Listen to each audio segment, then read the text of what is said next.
This is the Giraffes Don't Eat Steak podcast, a show that brings you marketing stories, tips, hints, and much more.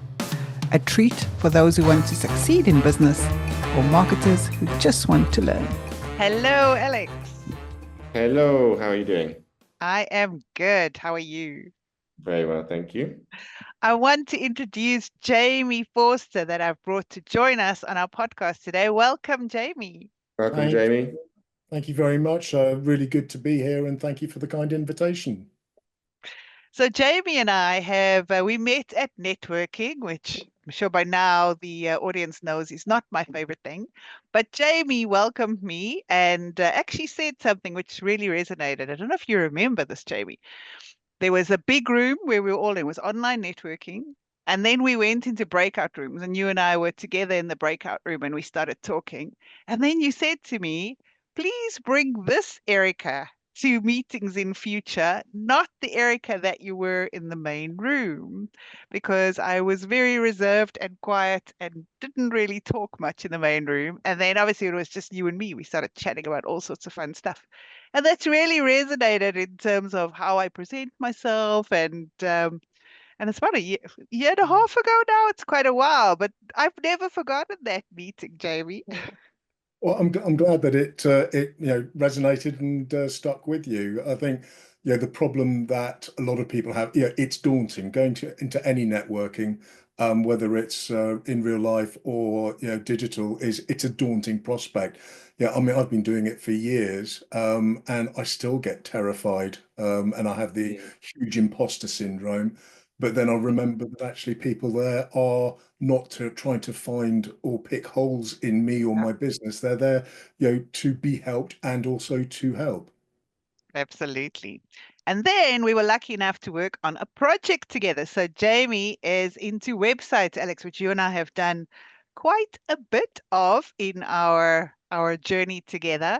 And Yeah. Jamie does all things websites. So we had a lovely project that we did for Mastermind 9 together, and we got that website up and running. So what we're going to talk about today is websites. Excellent. I might have something to be able to contribute then. Well, how did your website career journey start? Oh, this goes back to a long time ago, but to wrap it up in a little bundle, I've been coding since I was a knee-high to a grasshopper. I carried on, during other career in the city in the financial markets where I kept learning code and taught myself web development. And then when I left the city back in 99, yes, 1999, which just seems so crazy to me now, I basically went back to what I loved doing, which is playing around with computers. And I picked up a tourism magazine and started cold calling bed and breakfasts and hotels. And that's how it's all born. And we are here where we are today. So how did you come Love that. about discovering that niche market of bread and breakfast? What did you see? It was probably more out of need and desperation at the time, and to satisfy. On your side? Yeah, I'd gone through a difficult, dark time between the city and when I started the business, and I found myself in a position where I needed to find an income and a job and a career. And at the time, even Sainsbury's wouldn't hire me, which was very upsetting. So I woke up one morning and was looking at my laptop as one does, and just saw it and thought, actually, this is what I love doing. It wasn't so much, oh, I want to go and work with B&Bs and hotels. It was an easy, being in Dorset, there's an awful lot of B&Bs and hotels of varying sizes and descriptions. And there at the time, there was a lot of magazines and people, that were doing the traditional print advertising. So it was accessible. And I I enjoyed it. I do quite enjoy the cold calling side of things, and I treated it a bit like a game. I Ah, gamified it so that I it is again, it's like networking. It is a daunting prospect to be talking to somebody that you've never known, trying to sell yourself and hoping against all hope that they're going to turn around and go, yes, you're the outfit for me. So I would, I worked out, I can't remember the exact numbers, but I worked out, for example, that it would take 10 phone calls to get to the point where somebody said yes, or they said, I want to find out more. And then I used that to say to the no's, well, thank you for your contribution to, my journey. The fact that you've said no, that's not a problem. Thank you. And inevitably I'm not giving you anything. I said, no, you have. You've been a stepping stone to my end goal. oh, And I love I that. would say 90% of the time, it allowed for more conversation. They were like, oh, that's an interesting way to look at things. It wasn't a guarantee of any extra yeses at that point, but it certainly allowed for the foot in the door to have it a little bit more open. And I think that's what really took me down the path that having gone down into the city, it doesn't really teach you much for the real world. It teaches you how to pick up a phone and yell and look really busy and frantic. So I had to find my own way, when I moved down to Dorset. I had to figure out, without actually anybody else's help, what I needed to do, how I needed to do it, and what I want, and how I wanted to go about it. And I think that experience of the cold calling was quite an eye opener for me, in that it taught me about relational business, rather than it being selling you a Mars bar and transactional. It was about building a story. It was about building a network of people that are constantly out there, on your behalf, listening, just as I am, and others do for everyone else. And it's been really, really wonderful experience. Small business, as I'm sure you both recognize, has got its immense highs and its immense lows. Yeah.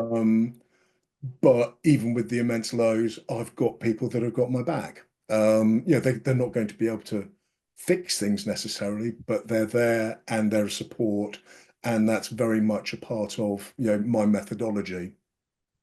Oh, I love that. And relationships is definitely one of our core values as well. We if we can't build a proper relationship with a business owner, we can't really get under the skin of their business, which means we can't deliver to the best of our ability, right? So that's definitely some place that we both resonate. So here's the core question, Jamie. Do you think everybody needs a website? No, Mm, no. I think that there's a lot of bluster in my side of the business, whether it be about SEO, whether it be about websites in general. I think that some people, there's always going to be a need for a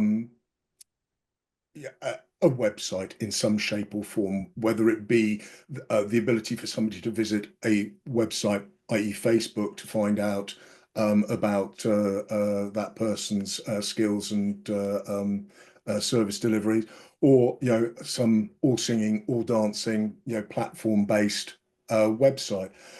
Now, I really don't think that that just because you are online, you are confined to doing it the way that everyone else does. If yep. Facebook or one of the other platforms, works for you, and you are getting, direct into the people that are going to be your customers, then great, go for it. Don't spend time necessarily on a website.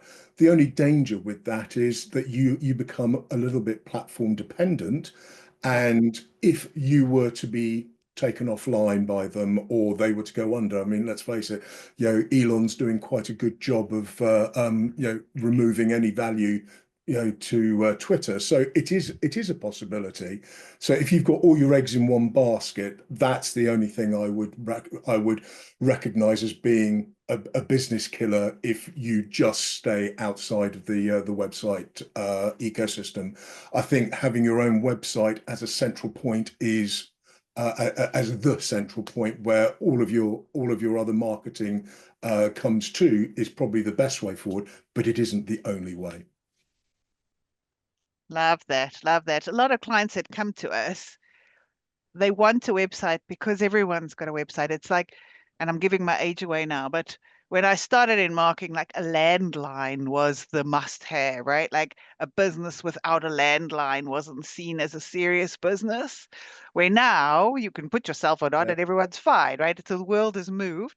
And it feels to me sometimes that a website is that. It's become the new landline, is people think, oh, you must have a website or else you're not a serious business. What do you think, There's a little bit Alex? of snobbery there as well. Yeah, I think you have to have something that a channel that where your audience is, whether that be, I don't know, a sticker on a phone box, or it's a silly example, but or an Instagram or web page, or at a fair, or whatever those, or events. That's still a place of contact. It depends where your people are, where your audience is. Otherwise, it's a waste of effort. I mean, like for a trend I've seen quite recently with over the last few years is restaurants have moved from websites to Instagram, because restaurants, the best way to sell or to promote your restaurant is through imagery, because people want to see what the food looks like. People want to hear experiences of people going to that, and Instagram is a perfect platform for that because of the media that it hosts. So yeah, also the expectations of the people that are using that channel. If you're on that channel, you're not going to want context-based posts. You're going to want imagery. That's what feeds you and feeds your soul. Exactly.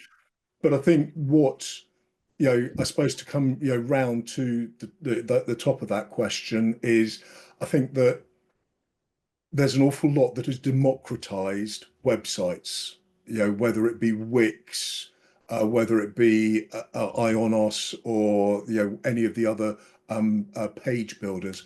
As a web developer, I'm duty bound to say that they're not the greatest, but actually, it can be the first step of the journey. It's understanding the importance of what your narrative is and how you want to deliver it. It doesn't always start out with a perfectly formed. The sculpture doesn't start out with a perfectly formed horse or whatever it is. It starts out with a block, and how you chip away at it defines how that horse is going to look. I think anyone can have any old website these days.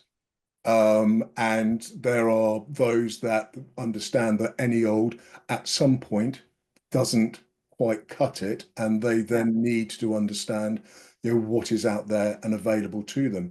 I've taken the business, got more away from a web developer per se to more of a consultative nature, in that we're platform agnostic and we will advise on what best fits the client. And I think that's really important as well, because just because John down the pub says that his company's on a WordPress platform doesn't mean that that's right for you. WordPress is great. There are multiple different CMSs which have got their strengths and weaknesses.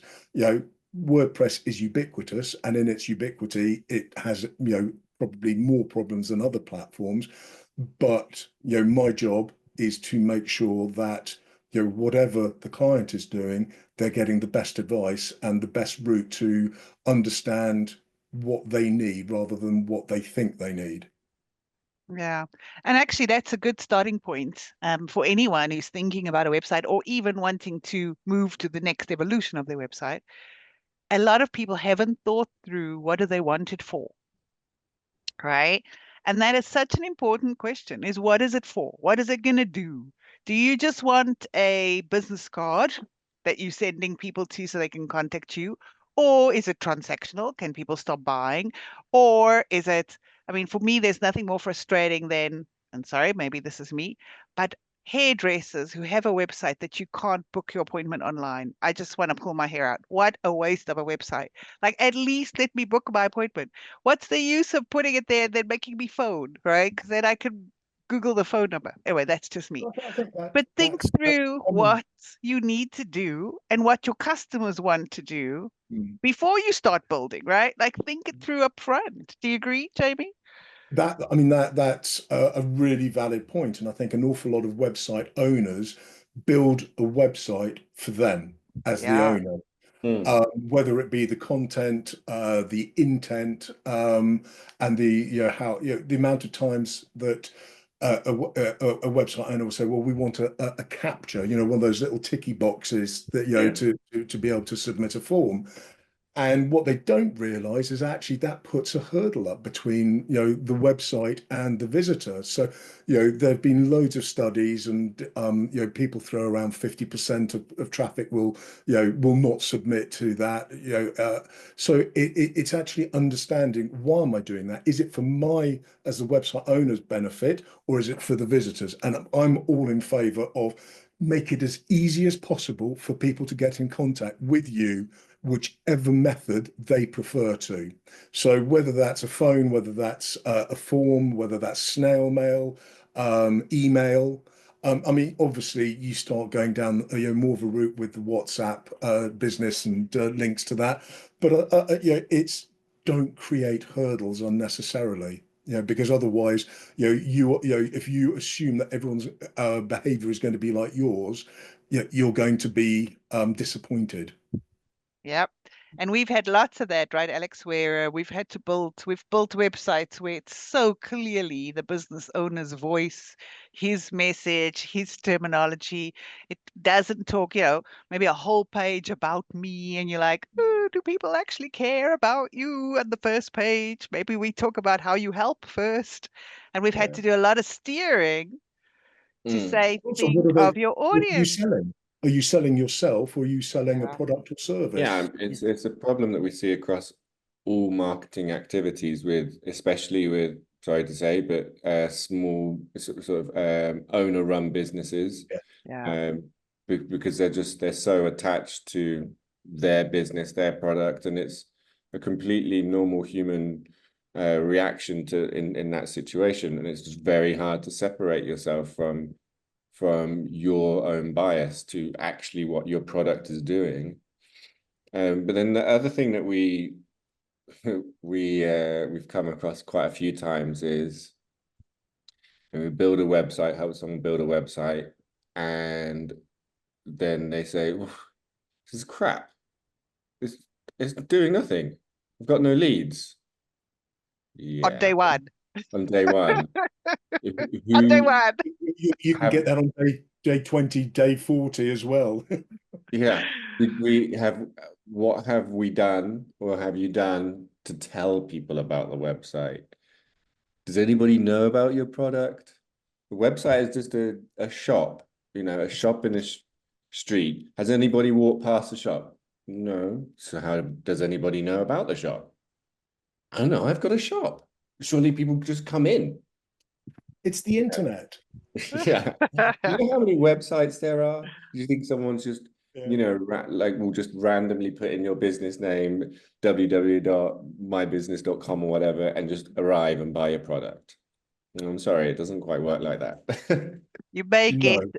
be getting that this is a little bugbear of Alex's, Jamie, that I think it is for anybody, in the comms sphere where expectations don't necessarily, meet reality, and the expectations are, I've got a flyer, I've got a website, I've got marketing material, but nobody's engaging. Well, I always use the analogy, whether it's networking or this side of things, is it's like going to a pub. The first you've moved houses and you go to your local pub. You don't go in shouting the odds. You go in and you build up the conversations with people that are there.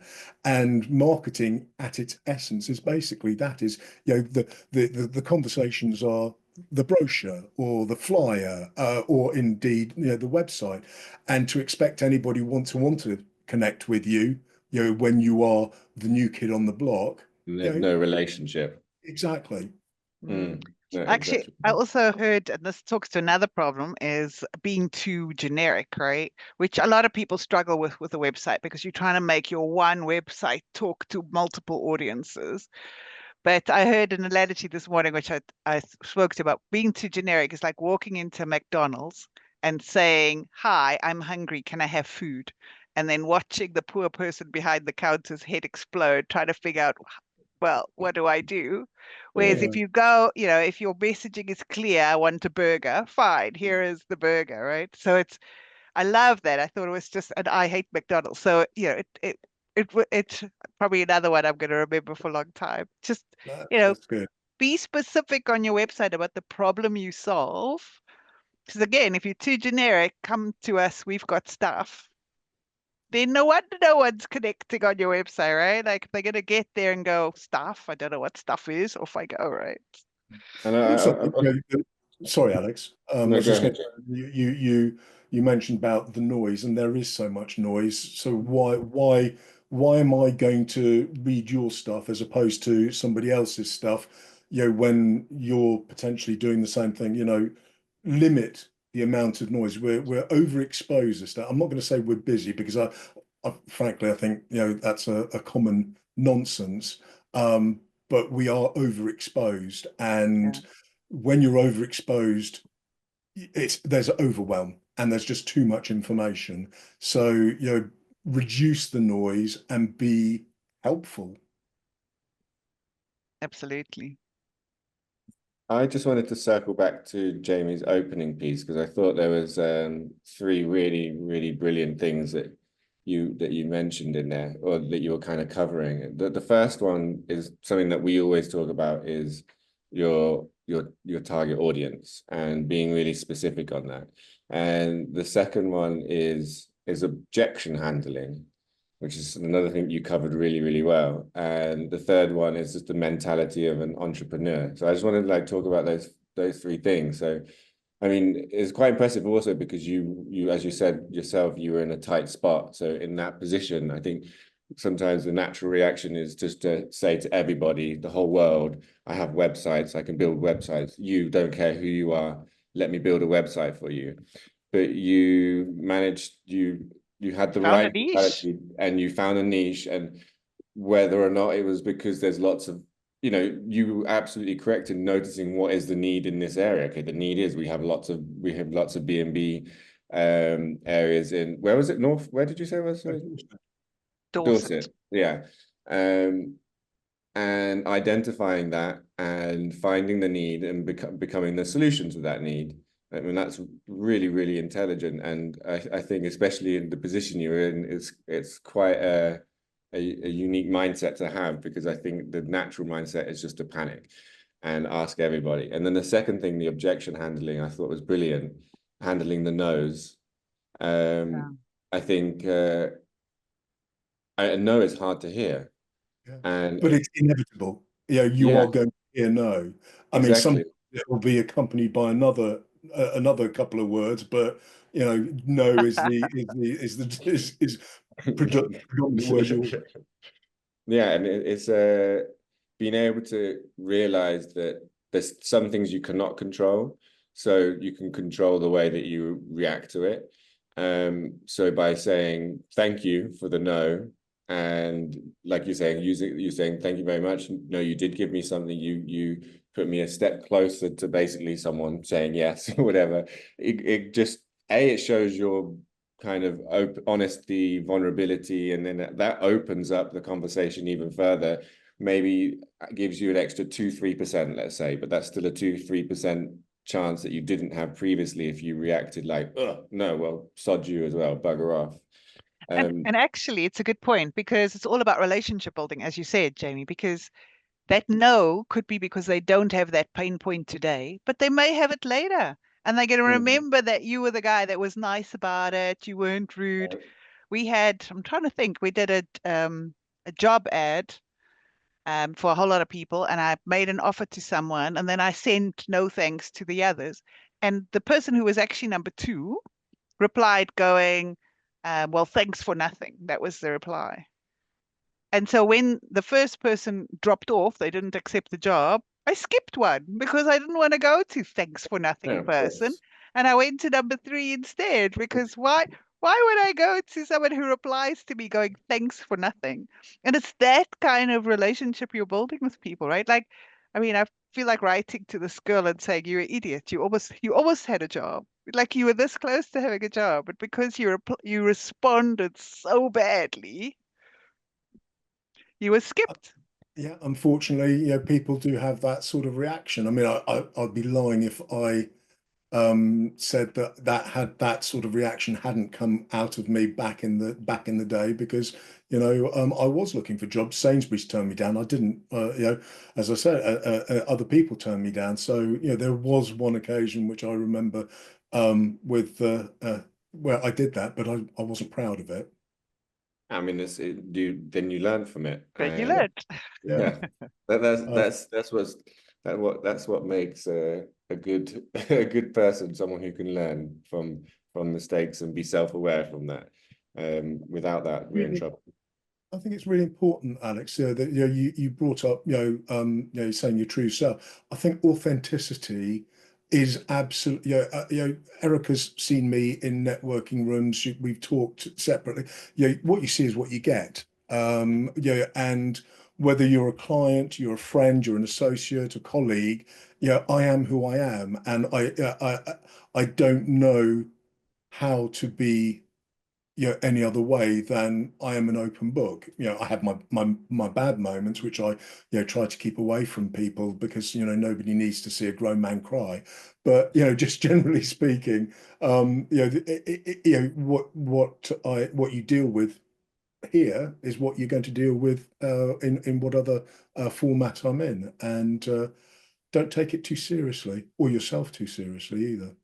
Yeah, I think that's so important because for me, I can't, like, how do you keep track of remembering which persona you put up where? Gee, it was just drive you crazy, right? I mean, Alex and I went through this. We did a pitch for a client once, and we're good friends. We've been friends for a long time.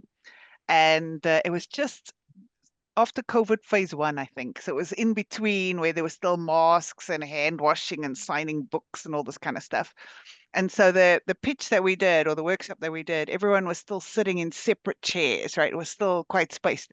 But because we all together all the time, we drove together in a car, we sat on a couch together and we shared a laptop, Okay, and we were chatting away, whatever. And because I mean, Alex is sort of semi-godfather to my kids, and I know his mom. And because we're just so into each other's lives, we could talk about stuff going, oh, I remember Poland when we did this and this and this. Anyway, so we were ourselves. As we were driving home, I recalled a conversation. One of the guys asked me, how far away do you live away from each other? And I answered saying, oh, it was about 30 minutes. This is before he lived on the other side of the world in Colombia. But at the time, it was like 30 minutes drive, etc. I thought, what a weird question. And then it clicked. Oh, wait, he was asking if we're a couple. And like, oh. And then so when you play back, you're like, oh, okay, maybe we do come across this way. And we spoke about it. We're like, do we change? Do we need to change the way we are? Because this is what some people could perceive. And then we said, no, it would be too hard for us. We don't know how to be any other way. I think at the end of the day, it's as much, we all talk about, people having filters that, your gut instinct about, not wanting to, give your business to another company. But, every company should have the red flag filters that they use to stop the staff having to experience, a work that, isn't core to the business and actually creates more of a problem. So, if that becomes a red flag, then great. If people that are making certain assumptions, or they are creating more of a for me, for example, I haven't worn a suit for 25 years. So yeah, I will give my respect to a potential client is to turn up in a nice shirt and slacks, or really nice jeans and shoes. I'm not going to dress up in a suit. If you need me to turn up in a suit, we're not going to work We're well not together. going to match. So Exactly. you haven't been to a wedding in 25 years? Or a funeral. Funerals I've been to, but I go shirt, black tie, and slacks. I haven't worn a suit. Weddings, no, I haven't. I haven't got very many friends by the sounds of it, Alex. So But the I think, being authentic just hasn't worked out for you then. yeah. But I think as a business, and especially when you're a small business, you're going on projects, and I'm sure it's the same for you guys. You're going to be working, for quite an extended period of time. You're going to be working closely, and Yeah. if both of you or one of you isn't going to be able to walk away at the end of it and go, that was brilliant. If you can't do that, whether it's a client or yourself, then you've got no business in actually taking money off somebody, because they deserve, if they're paying money, to have a good experience. No, And I exactly. am very ready. In fact, recently turned down quite a big gig purely and simply because I knew that they wouldn't get the best out of us, and us them. When you aren't getting the best out of somebody, then the relationship has broken down, and then resentments grow. And you only get these red flags as you go through your business life and adjust and make those mistakes. But the only times we come a cropper now is when I go, actually, no, well, we'll let that red flag slide and go, and it always comes back and bites me. That happens Yeah. quite a bit in the beginning, if we're honest, because you do just want the business, but after a while you think, I can actually say no, because I Yeah. don't want to experience Do I this need again it that ultimately. much? Yeah. Yeah. Yeah. And we've had the same. We've met potential clients, and and because we both agree, right? So we have a catch up afterwards. And if both of us don't say yes, then it's a no. Because we Yeah. have not many, most of the time we agree, right, Alex? But every now and again there's one. I'm the more optimistic, overlook everyone's faults kind of a person. So it's usually me going yes and Alex going no. And then Alex, he's party pooper. 99% of the time he's right. So I need to listen. I think I overruled you once and I was sorry for 6 months because I had to struggle through that, right, Alex? But never again, never again. Yeah, I think you've got to own it, and you're going to make mistakes. And as a whether a startup or even a ready-made business, if you are taking on clients, you are going to make mistakes. They just change, yeah, and hey, you've just got to update your flags accordingly. So if someone wants to get a website built, what are the kind of questions that they need to either be asking, or because for me it's also about what questions is that person asking me and what didn't they ask? So for me it's two. So do you have any, I don't know, maybe there's hundreds, but just your top three questions that either people should be asking or that they should expect to be asked? Yeah. I think number one is why. And I think it's really important to understand why you are doing why you need a website, whether it's something that you've never had before, or indeed something that you're updating. And if you don't have the right answer to that, then you should probably shouldn't be spending money until you've got the answer to why. I Yeah. think you as a sort of segue or a subset to that is why me? Why should the client, the end user want to use me, or use or buy from the business? and you've got to have a really good understanding of what your value add is. If you're selling Mars bars, are you selling 2 Mars bars for the price of one? You've got to really understand why I as a visitor should use your service rather than an other down the road. And I think that that also gives rise to that. You hear about all these, and it's in marketing as well as websites, is we're passionate, we're the quality. These are all things that you should be regardless. We've got a butcher's in near where I live, and they've got quality butcher on. No, I want to go to the crap butcher down the street. Of course, Yeah. there's an implication if you're in business that you're doing what you're doing because you A, love it, and B, you're good at it. So don't think about the language that you're using on your website to try and attract people, because people see through it. We all have those, again, red flags that make people sort of sit up and take notice. And the biggest hurdle I think that website owners have is that they are throwing up elements which they subconsciously wouldn't actually jump over themselves to engage with that particular business, but yet they keep doing it for themselves. Yeah.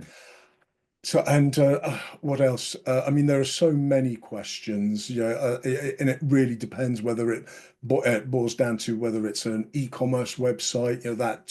The first question is how many products you need, because for me that will determine whether or not your WordPress, your OpenCart, your Magento, because they've all got their or even a bespoke system. If you're brochure led, is what messaging are you sending? Is it a tick box exercise, or are you trying to find, is it a lead generator? And they are different beasts. So I mean, there are dozens and dozens of questions, and you typically sit down and talk to people for at least an hour, which then leads to more questions as well. Oh, those are good though. Here's another one I thought about is how much time, this is for you, Jamie, to ask the potential client, how much time do you want to put in making changes? Because that also determines the platform, right? Like if they're Absolutely. going to be, we've had some clients that were changing the copy every second day, um, which is very different from someone who's quite happy to leave it up to the expert to make the changes when it's needed, right? So it's like how hands-on do you want to be with doing this, and how often are the changes going to happen? That's Absolutely. a really big one, because Yeah. we've got many experiences of coming into a business and the business owner has actually been asking for regular changes to happen, even for someone in business to do it. But website they had that Yeah. they previously had built was built purely like code built. It Yeah. doesn't have any uh, intuitive CMS that someone who has no knowledge of coding can use. It can easily Yeah. do drag and drop and copy and paste and stuff like that. And that, when you make that decision to build that website, and can only be edited by the developer, Developer. later on down the line, you then get whacked with the fact that you're going to have to rebuild it if actually your needs are not being met, because you Or need. pay a fortune. Yeah. Well, yeah, I think so, every website should, every client should have the autonomy to be able to be sat in their living room on a Sunday night and edit content. I think in this day and age, it just is. To have a static website these days, I think, is, as you say, Alec, it's short-sighted, but it's unnecessary.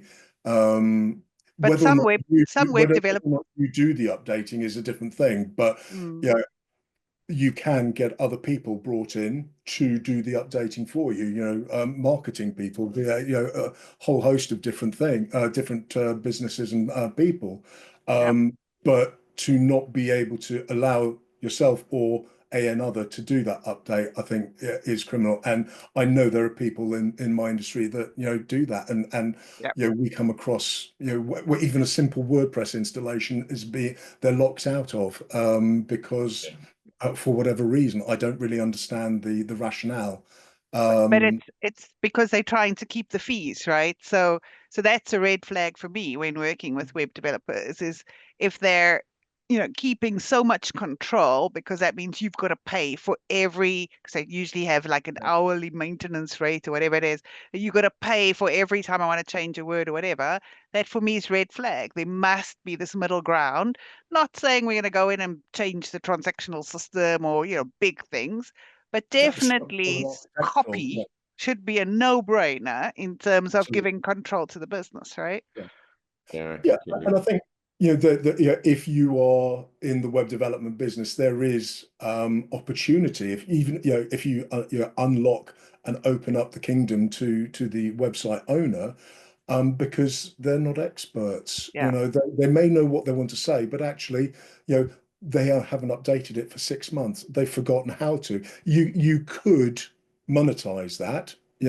I choose not to. If somebody's go, oh, how do I add a blog? I just I'll either walk you through it, or I'll just file me the details and I'll upload it.